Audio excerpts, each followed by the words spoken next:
এটা হলো দুনিয়ার সব থেকে দ্রুত গতির বিমান। তার গতি এতটাই বেশি ছিল যে তার গতির কারণে রংধনুও উল্টে যেত, এমনকি তার বাতাসের ধাক্কায় মিশরের পিরামিডও ক্ষয় হয়ে যেত।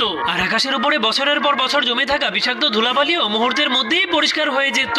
কিন্তু এত শক্তি থাকার পরেও ওই বৃদ্ধ বিমানটার জীবন এতটাও সহজ ছিল না, যার কারণে সে কোথাও চাকরি না পেয়ে অনেক মন খারাপ করে বাড়িতে ফিরে আসে। এরপর সে দেয়ালে সাজানো তার ট্রফিগুলোকে দেখে আরো বেশি চিন্তায় পড়ে যায়। কিন্তু তখনই তার স্ত্রী হাসি মুখে জানায় যে সে মা হতে চলেছে, যা শুনে সে অনেক খুশি হয়ে পরিবারের জন্য আরো বেশি পরিশ্রম করার সিদ্ধান্ত নেয় এবং বাচ্চা জন্ম পর্যন্ত যে কোনো পরিস্থিতিতে পাশে থাকার ওয়াদা করে। কিন্তু তখনই ছোট বিমানটা জন্ম হলেই বাবা মায়ের কোনো কথা না শুনেই আকাশে উড়ে যায়। তার উড়ার স্পিড এতটাই বেশি ছিল যে সে চোখের পলকে পুরো পৃথিবী ঘুরে শেষ করে ফেলে। একদিন বৃদ্ধ বিমানটা হঠাৎ করে বিমানে রেসিং করে কোটি টাকা পুরস্কার জেতার একটা খবর দেখতে পায়, যার কারণে সে সন্তানের ভবিষ্যৎ এবং পড়াশোনার খরচ যোগানোর জন্য সেখানে অংশগ্রহণ করার সিদ্ধান্ত নেয়। কিন্তু তার স্ত্রী তাকে তার এই বৃদ্ধ শরীর নিয়ে সেই প্রতিযোগিতায় অংশগ্রহণ করতে না করলেও সে কারো কথাই শোনে না। তখনই ছোট বিমানটা